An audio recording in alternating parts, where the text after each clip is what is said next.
Menjelang pemilihan presiden 2024, sejumlah nama bakal calon presiden mulai mencuat. Lembaga survei pun beramai-ramai mengeluarkan elektabilitas dari nama-nama politikus paling berpotensi diusung menjadi capres 2024. Sejumlah nama seperti Gubernur DKI Jakarta Anies Baswedan, Gubernur Jawa Tengah Ganjar Pranowo, Menteri Pertahanan Prabowo Subianto, hingga Ketua DPR RI Puan Maharani sudah sejak lama dihembuskan menjadi petarung-petarung pada Pilpres 2024. Political Statistic Polstat merilis hasil survei elektabilitas calon presiden pada 16 September 2022. Peringkat pertama, Menteri Pertahanan Prabowo Subianto, 31,2%. Disusul Gubernur Jawa Tengah Ganjar Pranowo, 19,8%.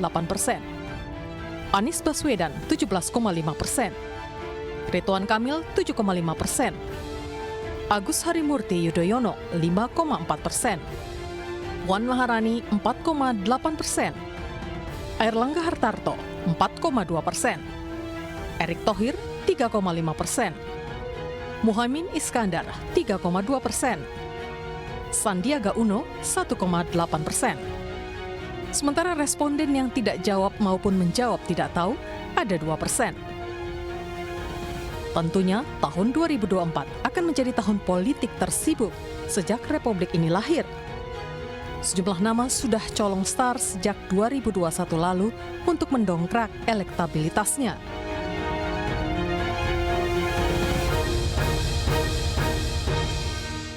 Mbak Puan, kalau kita bicara kaitannya dengan kegiatan, agenda beberapa hari atau beberapa bulan ke belakang kan lagi sibuk nih, tidak hanya kegiatan dalam sebagai Ketua DPR juga, tapi juga kaitannya dengan safari politik yang kita tahu beberapa partai juga sudah sempat dikunjungi akhirnya oleh Mbak Puan dan teman-teman di partai. Apa langkah yang kemungkinan akan dilihat begitu dari safari politik yang beberapa kali sudah dilakukan sebenarnya? Yang pertama adalah bagaimana membangun bangsa ke depan. Saya mempunyai keyakinan bahwa kita tidak mungkin membangun bangsa dan negara ini sendiri. Namun tetap harus bergotong royong bersama-sama dan dilakukan dengan visi dan mimpi serta cita-cita dan harapan yang sama. Ya. Namun untuk mencapai satu kesepahaman tersebut tentu saja tidak bisa hanya kemudian bicara-bicara satu kali atau dua kali kemudian kita bersepakat. Pastikan untuk bisa menuju satu cita-cita yang sama perlu ada bonding, kemudian kesamaan pemikiran dan cita-cita. Karenanya memang apa yang saya lakukan ini pertama karena merupakan penugasan dari Rakernas PDI Perjuangan yang lalu, dan Ibu Ketua Umum menugaskan saya untuk bisa bersilaturahmi sebagai Ketua DPR dan juga sebagai Ketua DPP PDI Perjuangan untuk berkunjung bersilaturahmi kepada ketua umum partai yang ada di Indonesia. Dan ini tentu saja langkah awal apa yang kami lakukan untuk membuka ruang komunikasi, dan harapannya pada saatnya tentu saja akan ada kesepahaman dan pemahaman yang sama dengan para ketua umum yang lain dalam membangun bangsa dan Indonesia ke depan. Bukan hanya bicara tahun 2024, tapi apa yang akan kita lakukan bersama setelah 2024. Oke, next-nya ya, tidak hanya bicara kaitannya dengan kontestasi di 2024 saja. Lalu bagaimana dengan kans dari partai-partai koalisi? Mungkin adakah kesempatan juga untuk dilakukan safari politik? Koalisi ini kan yang saya lakukan koalisi dengan partai koalisi. Di luar koalisi. Oh, di luar koalisi, ya pastilah silaturahmi itu menurut saya nggak akan ada salahnya. Jadi berbicara kemudian menyampaikan pendapat tentu saja akan saya lakukan juga. Oke, yang menjadi menarik adalah kami diberikan kesempatan saat ini adalah di Jawa Tengah gitu ya. Kalau Jawa Tengah bahasanya ini adalah salah satu rumah dari Mbak Puan Maharani. Bahkan mungkin bisa dijadikan sebagai keluarga dekat sebenarnya Jawa Tengah ini. Apa yang membuat Mbak Puan merasa senang begitu berada di daerah Jawa Tengah khususnya? Yang pertama sejak awal saya turun ke dunia politik, Jawa Tengah menjadi tempat saya menginjakan kaki untuk belajar politik.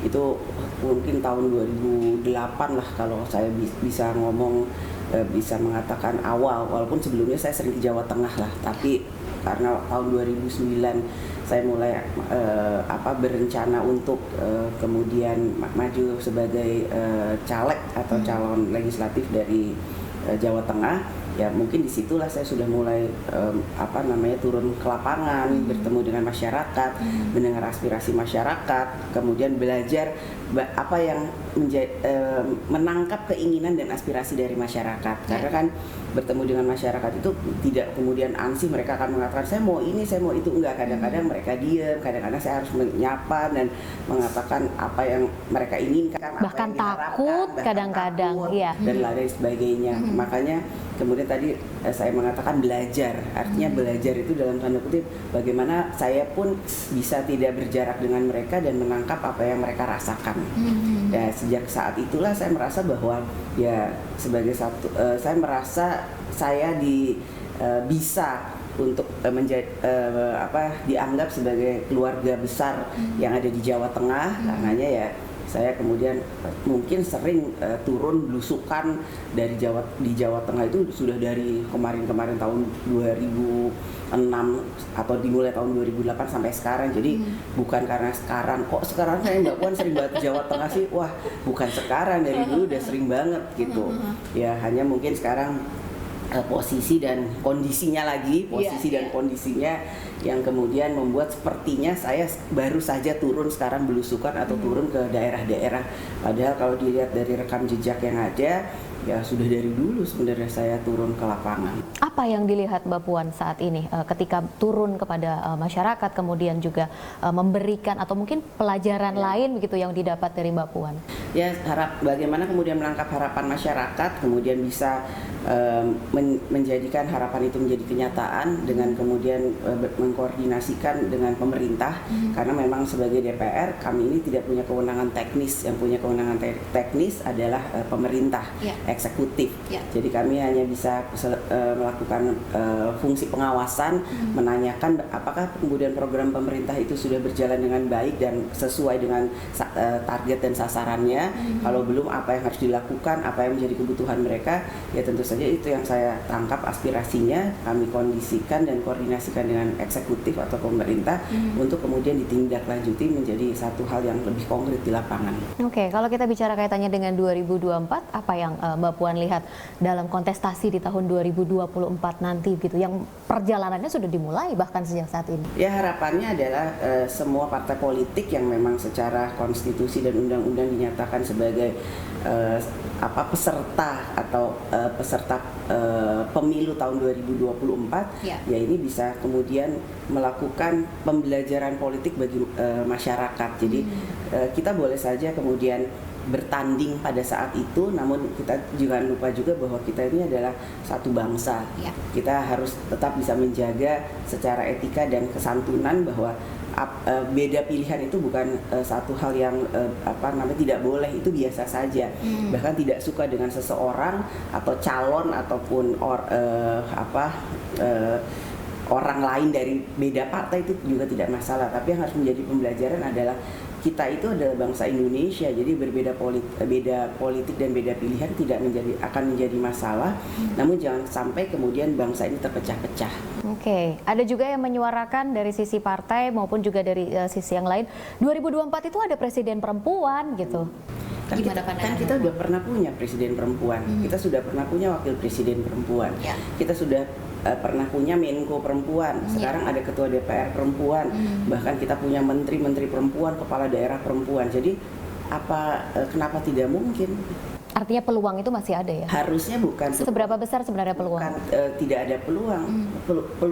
Peluang itu selalu ada, karena sudah pernah ada orang yang menduduki posisi tersebut. Jadi yang harus kita sama-sama memahami bahwa secara aturan dan secara undang-undang tidak ada kemudian hal yang tidak memperbolehkan seorang perempuan itu untuk maju dalam satu posisi atau kontestasi yang di tahun 2024, karena perempuan dan laki-laki boleh menjadi calon selama itu dicalonkan oleh partai politik atau gabungan partai politik. Tanpa bermaksud mendahului nih Mbak Puan, kalau memang hari ini didaulat sebagai calon presiden 2024, Terkait dengan urusan capres dan cawapres atau bacapres dan bacawapres, di PDI Perjuangan kami mempunyai mekanisme yang sudah diatur bahwa semuanya itu adalah merupakan hak prerogatif dari ketua umum. Jadi dinamika yang ada di lapangan tentu saja harus bisa memberikan semangat bagi seluruh kader, simpatisan dan rakyat Indonesia yang kemudian sama-sama masih percaya akan PDI Perjuangan, namun keputusan akhirnya kami tetap menunggu kepada keputusan Ketua Umum Ibu Megawati Soekarno. Sudah adakah persiapan yang dilakukan mungkin oleh Mbak Puan? Oleh partai sudah pasti, oleh seluruh kader sudah pasti. Yang pasti PDI Perjuangan siap untuk menuju kontestasi pemilu tahun 2024. Sudah mengerucutkah untuk bakal calon? Pastinya dalam pemikirannya Ibu Ketua Umum sudah, saya yakin. Karena tidak mungkin seorang ketua umum yang penuh dengan pengalaman seperti itu kemudian tidak mempersiapkan atau sudah memikirkan kader atau calon terbaiknya untuk kemudian nanti maju dalam kontestasi 2024. Baik, kita tunggu nanti seperti apa persiapan ya. Perjalanan masih panjang sebenarnya ya. 2013 pun juga masih beberapa bulan lagi. 2023 maksud kami. Maksud 2023 juga masih beberapa bulan lagi untuk menuju juga ke tahun 2024. Mbak Puan, terakhir sebelum kita akhiri perbincangan ini, hidup punya pilihan. Kalau saya berikan pilihan kepada Mbak Puan antara menyanyi atau menari Jawa? Menyanyi. Kenapa? Ya, menyanyi kan bisa kapan aja, mau suara sumbang dan tidak sumbang itu relatif yang mendengarnya. Namun kalau menari perlu persiapan. Perlu persiapan khusus. Ya. Tapi bisa. Nari, udah lupa, dulu pernah les tapi sekarang udah nggak bisa lagi. Kalau didaulat untuk menari Jawa masih mungkin nggak nih Mbak Puan nih? Mungkin aja, cuman memang harus perlu waktu untuk latihan. Kalau misalkan dihidangkan antara sayur lodeh atau sayur asem? Sayur lodeh. Ah, pasti ada ceritanya nih sayur lodeh nih. Sayur lodeh ya enak ya kalau dimakan tuh sedep. Kalau sayur sayur asam memang segar, cuman kayaknya untuk makan yang lahap itu lebih enak makan pakai sayur lodeh. Makan pakai sayur lodeh. Jadi kepengen. Jadi udah waktunya makan siang. Udah waktunya makan siang sepertinya. Terakhir nih yang menjadi pilihan, capres atau cawapres sih? PDI Perjuangan capres. Baik pemirsa, bincang-bincang rekan kami Rizka Indah dengan Ketua DPR RI Puan Maharani menjadi penutup jumpa kita di iNewsroom hari ini. Mewakili teman-teman yang bertugas, saya Anissa Dasuki pamit, selamat malam, sampai jumpa.